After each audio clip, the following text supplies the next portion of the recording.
4 years ago, I set out on the biggest hobby journey that any Warhammer player can take. I was going to build not one, but 2 Forge World Resin Titans and set them on fire. The Horus Heresy is back on Zorpazorp, and last week we began work on this monster diorama to celebrate the return of my mega heresy campaign, the Mark of Calth. Samus will gnaw on your bones. This mental YouTube series featured over 30 hobby videos and a monster battle report campaign. But midway through 2022, the whole campaign collapsed, and the stars of the show, my Warlord and Reaver Titan, who were supposed to spit fire and death in this epic campaign finale, never got their big moment. But the Horus Heresy is back. So today we are going on a mental Warlord Titan hobby journey through time and space as I finally show you a video that began 4 years ago. Did I mention we're setting a Warlord Titan on fire? Yeah. Our journey begins with a much younger Lockie. Greetings, guys. No, not that young. There we go, that's better. The Mark of Calth is still the biggest project I've ever attempted to bring to life. Starting in 2021, I prepared nearly 60,000 points of Horus Heresy models to film the biggest Warhammer campaign in YouTube history. And right now, over on my battle report channel Zorphammer, you can finally see those mega battle reports coming to life. Episode 1 came out last week, episode 2 is live right now, and all 4 remaining episodes will be smashed out in the next month, concluding with a monster battle featuring 5 titans, including the 2 centerpieces of our opposing armies, my Warlord and Reaver Titan. But back in 2021, over a year before filming was scheduled to begin, I settled down to tackle the biggest hobby journey of my career to date. So this guy is an absolute beast. You can see part of his torso here in front of me. This is just his legs.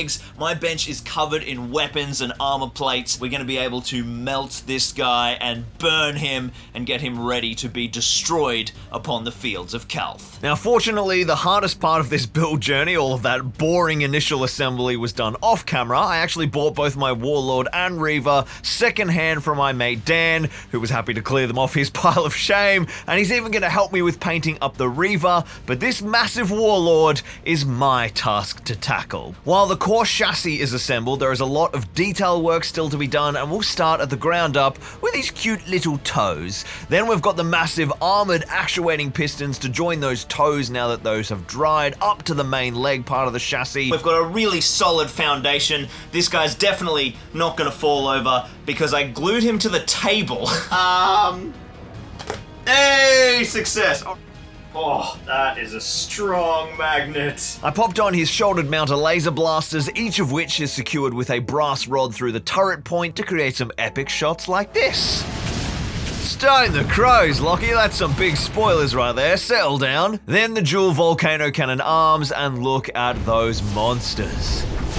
Struth, Lockie, leave something for the battle reports, will ya? So that is our sub-assemblies ready for painting, and over on out to the bench, first up a massive all-over prime in black, and then once that was fully cured, like 100% properly dry, I reassembled the core chassis, and then grabbed a can of lead belcher, and gave every part of this chassis a big spritz with the can to create this really uneven, textural metal base tone. The plan back then was to use this as that base layer, which I would then build upon with oil weathering and fine detailing, but you'll see how that went in a minute. So with the base coat done on the core chassis, our poor little Warlord is looking very naked. My parts are showing. So now it's onto our armor plating, which creates that iconic silhouette that makes a Warlord look like a Warlord. Now, Calth, it's like a teeny weeny little bit of a war zone. It's sort of like some argy-bargy going down.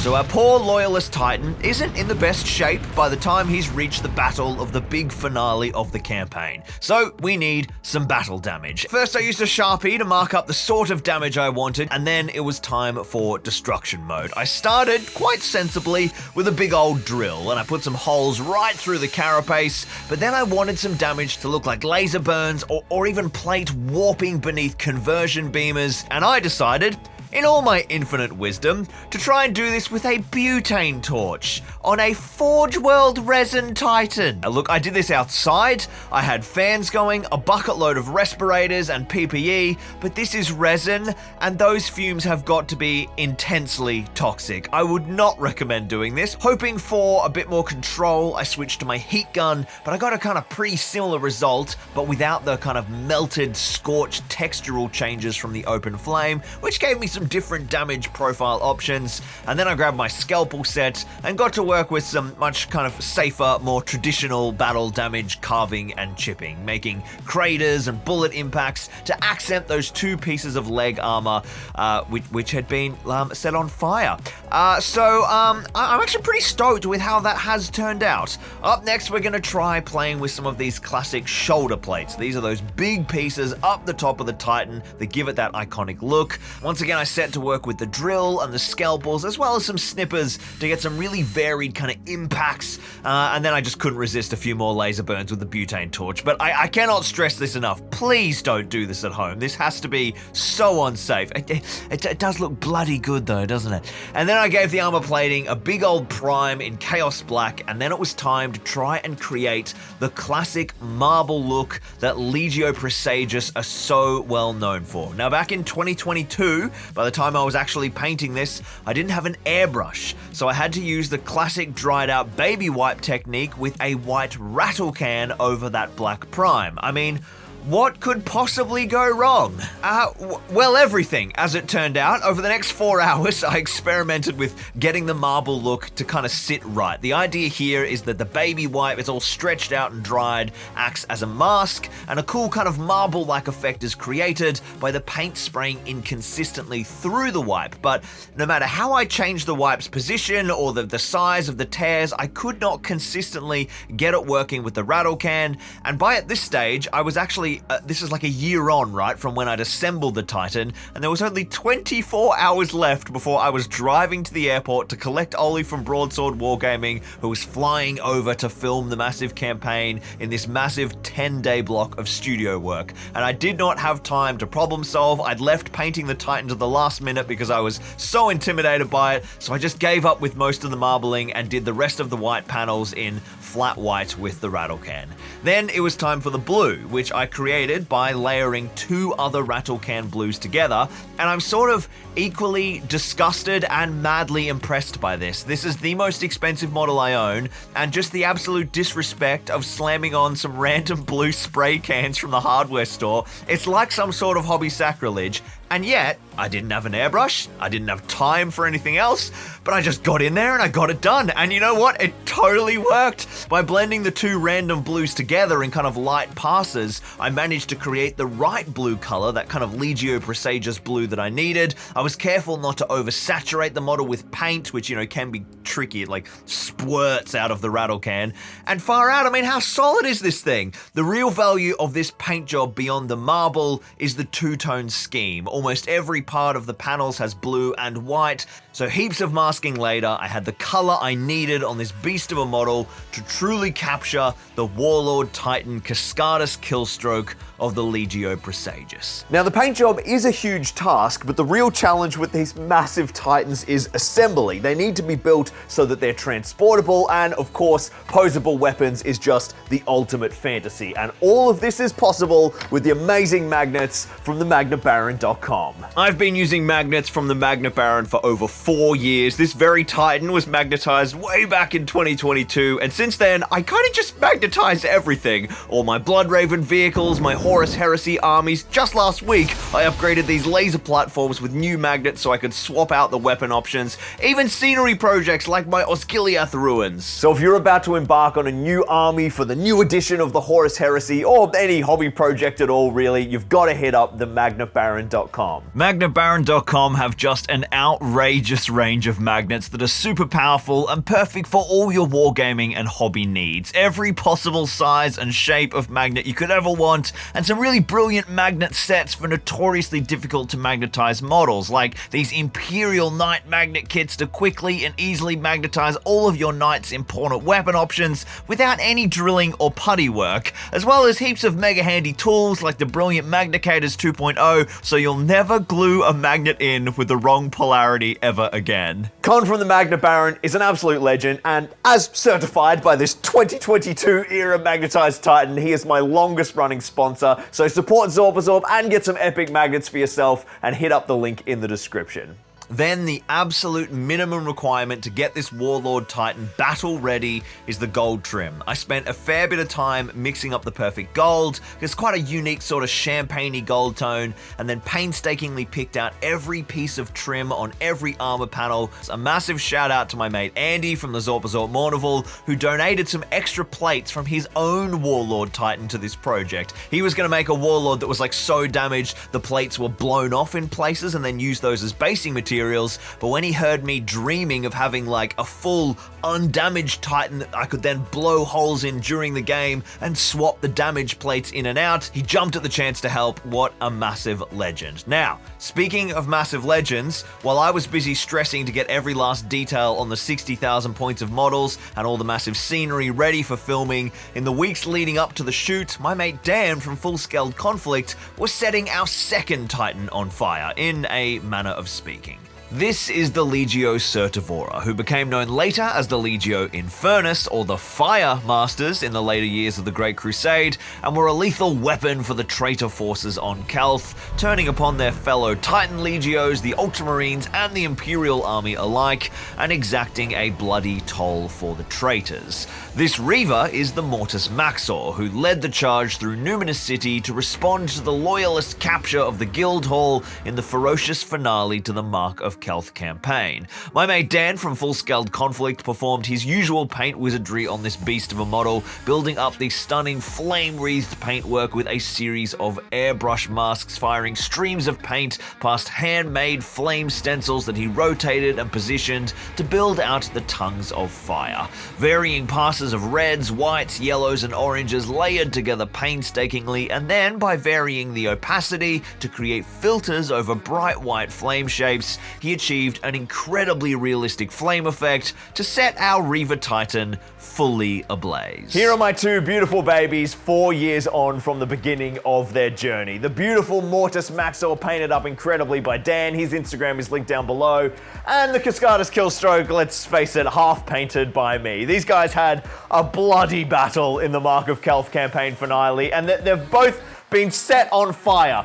Literally, and kind of still literally. Look at this thing. And I ain't done with setting them on fire yet. So this is going to be the final resting place for these two epic war machines, immortalized in this big display, locked in one epic final duel across the surface of Calth. And I've got to get this rigged up with LEDs. I want big blasts of energy and fire and explosions coming in and out of each Titan. But first, we got to upgrade this guy's paint job.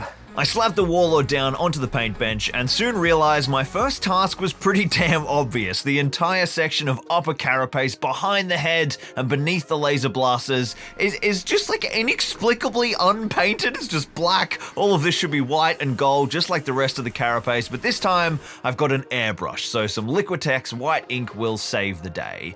I painstakingly picked out all the new white paneling, very careful to avoid any overspray onto the rest of the paint job, taking special care across the two shoulder ridges that have a lot of close details that I want to leave black and silver.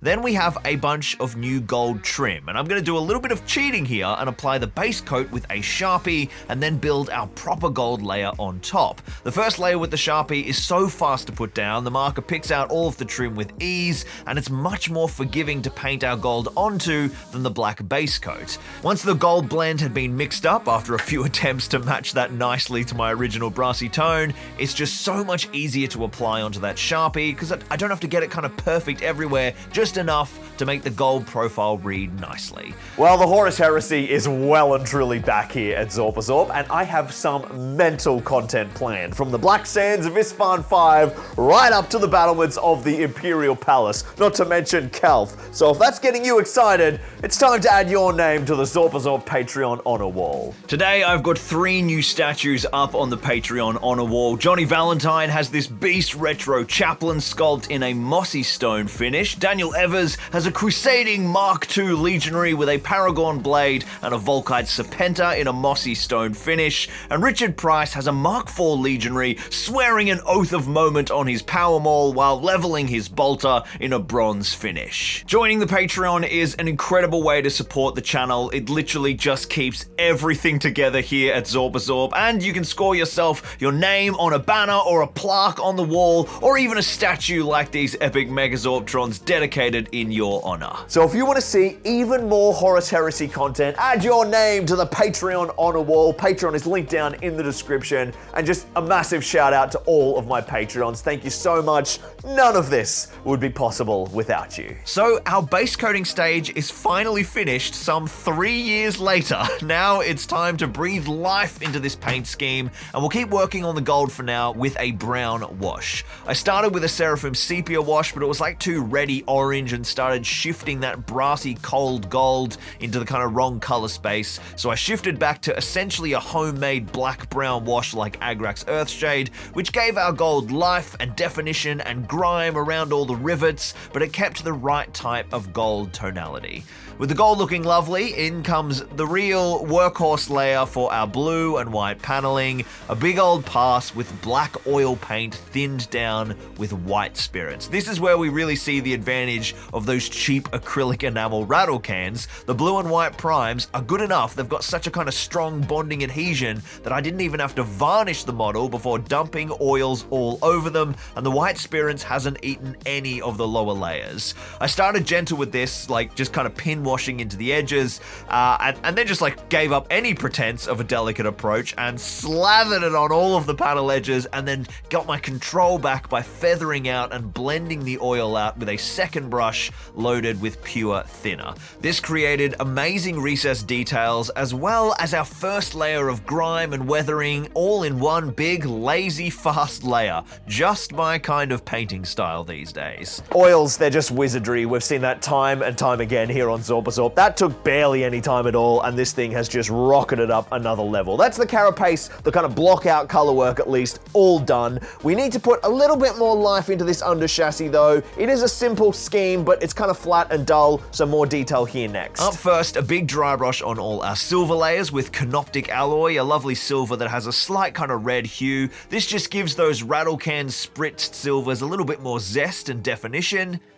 Then I started picking out a bunch of details by brush, some green on various sensor lenses, some lovely Mechanicum red on the rear access hatch, and then it's time for some two-tone metallics through our mechanical components, first with some Vallejo Air Brass through the airbrush. Essentially here, I'm just picking out random details that look good in brass, but also make maybe a little bit of sense. I'm going for components that sort of look like they're relying on an alloy with a high thermal tolerance, which in my made-up Mechanicum headcanon, the brassy material is.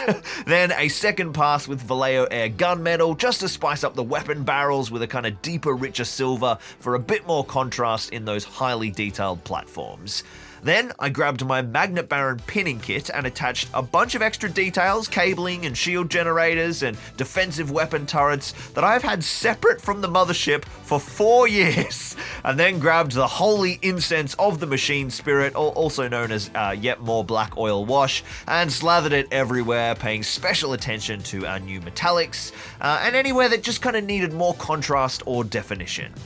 So happy with that. It's never gonna look as good as Dan's, but it's an incredible scheme, and that's like the core kind of work on him done, but there is a big final stage of weathering to come, but that has to go over the top of all of the decals, and I can't make the decals yet because I have to get them custom ordered, because all of the names of my Megazorptron tier from my Patreon are going emblazoned on the Cascada's Killstroke. So, if you want your name on the biggest Titan in my whole studio, go and check out Patreon and join the Megazorptron tier. We can have them like hanging off the banner or across the guns. It's gonna be awesome. And then there is a mega stage yet to come because we are setting them on fire one last time with a heap of LEDs and explosions. Next week, I have an absolute ripper of an episode on this diorama. The grey will be banished and the colour will reign supreme as this diorama will be fully ready for some troops to be deployed to wage war for the surface of Kelth. And just to spoil you beautiful people, I couldn't resist giving you a big old tease. So smash subscribe and hit the bell so that you don't miss episode 3